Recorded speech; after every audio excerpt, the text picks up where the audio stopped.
Dialogue writing. संवाद लेखन भी हमारी हिंदी की एक कला है।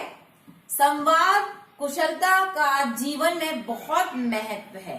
जैसे मैंने आपको बताया कि अगर संवाद बहुत अच्छे हैं तो जैसे जिस चीज के लिए हमने लिखे, नाटक के लिए लिखे हैं, एकांकी के लिए लिखे हैं या किसी फिल्म के लिए लिखे हैं, तो वो सुपरहिट होती है। ये तो सभी जानते हैं। अगर अच्छे डायलॉग नहीं है, रोचकता नहीं है उनमें, मनोरंजन नहीं है उनमें, तो क्या होगा? वो चीज फेल हो जाएगी, असफल हो जाएगी। तो जब दो व्यक्ति किसी भी विषय पर जब दो व्यक्ति आपस में बातचीत कर रहे होते हैं और उस बातचीत का एक विषय होता है, उसी के अनुकूल वो बातें करते हैं, उसे हम संवाद कहते हैं। दो व्यक्तियों की आपस की बातचीत को संवाद या वार्तालाप कहते हैं। तो आपको संवाद किसे कहते हैं ये तो पता चल गया। अब संवाद लिखते समय हमें कुछ चीजें हैं जिनका विशेष ध्यान रखना चाहिए। संवाद लिखने में ध्यान देने योग्य बातें।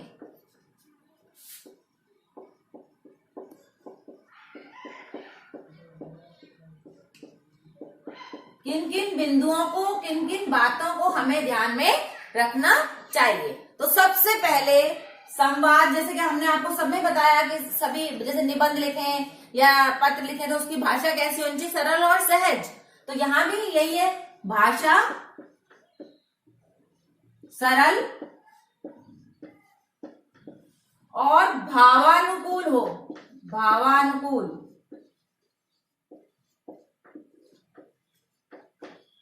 ठीक है, संवाद की भाषा सरल और भावानुकूल होनी चाहिए। दूसरा, जो संवाद है वो विषय, संवाद विषय और पात्रों के अनुकूल हो।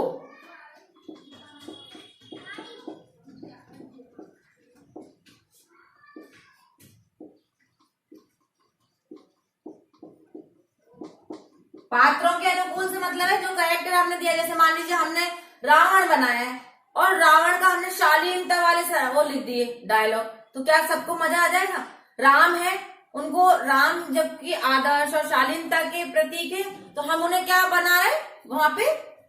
मान लीजिए हमें उग्र स्वभाव वाले उनके डायलॉग बना दिए या हमने मतलब गुस्से वाले बना दिए, तो वो उनके कैरेक्टर पर मैच नहीं करेगा। इसलिए पात्रों के अनुकूल ही संवाद होना चाहिए। और वाक्य छोटे, वाक्य छोटे होने चाहिए, रोचक होने चाहिए और प्रभावपूर्ण होने चाहिए।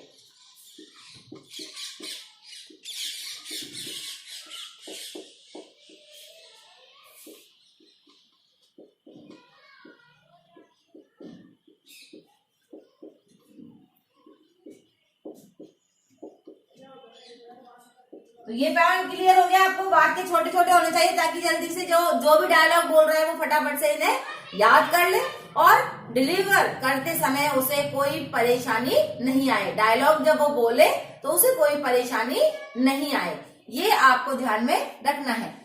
संवादों के वाक्य संक्षिप्त होने चाहिए। जैसे कि अभी मैंने बताया यहाँ, जो संवादों के वाक्य हैं वो संक्षिप्त होने चाहिए, छोटे छोटे और रोचक होने चाहिए। ये चीज तो मैंने आपको बता ही दी है, तो संक्षिप्त होने चाहिए, सारगर्भित होने चाहिए, विषयानुकूल होने चाहिए। ये सभी आपको बता दिया है। इन चीजों को हमें संवाद लेखन में ध्यान रखना चाहिए। अब मान लीजिए हमें अध्यापक और छात्रा का संवाद लिखना है, तो हमें सबसे पहले क्या करना पड़ेगा? सबसे पहले हम उस संवाद लेखन में उस विषय को लिखेंगे। तो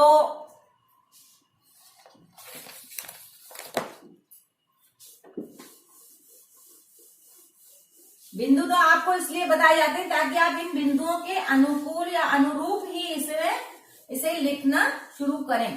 तो हमने मान लीजिए दो व्यक्तियों का आपस में बातचीत है, संवाद वही होता है। तो अध्यापिका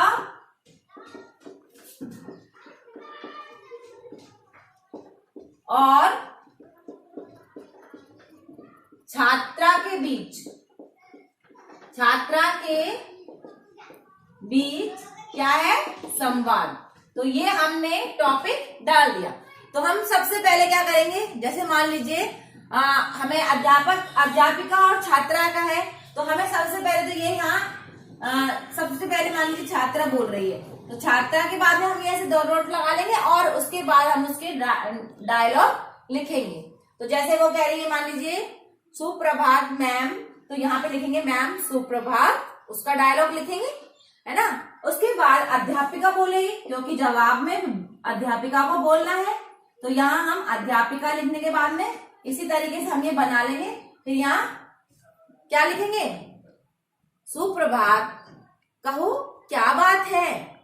फिर छात्रा फिर कहेगी, तो हम फिर छात्रा का, इस तरह हम एक सीक्वेंस पे अध्यापिका छात्रा जो भी आपस में बातें कर रही हैं, उन बातों को हम इस तरह से लिखते जाएंगे। मैम कल जैसे आने वाली तारीख में हमारी अर्धवार्षिक परीक्षा है, हमें जो है उसका पाठ्यक्रम क्या क्या है, मतलब छात्रा पूछ रही है, तो अध्यापिका बता रही है कि जो जितने भी मैंने आपको पाठ पढ़ाए हैं वो आपके पाठ्यक्रम में आएंगे। उसके अलावा जो ग्रामर के जो चैप्टर्स हैं, तो आपको व्याकरण के जो पाठ है वो आएंगे, निबंध आएगा। इस तरह से उसने बातें की, वो सभी आप इसमें लिख देंगे। उसके बाद छात्रा कहेगी ठीक है, हम उन सभी पाठों की तैयारी ढंग से कर लेंगे, अच्छे से कर लेंगे।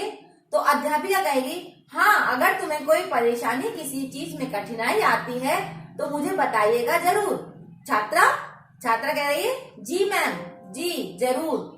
इस तरह से हम उस डायलॉग को, संवाद लेखन को पूरा करेंगे और बाद में वो छात्रा धन्यवाद मैम, इस तरह से हमेशा डायलॉग का एक अंत करते हुए हमें उसे लिखना है। तो लास्ट में हो गई ठीक है, मैं अब चलती हूँ, मेरा जो कालांश है वो खत्म हुआ। छात्रा कहेगी धन्यवाद मैम। तो ये ऐसे करके हम डायलॉग को खत्म करेंगे। हमेशा किसी भी चीज को शुरू करने में उसका अंतिम जो है वो पड़ाव होना जरूरी होता है। तो डायलॉग राइटिंग में ये सब चीजें जरूरी हैं।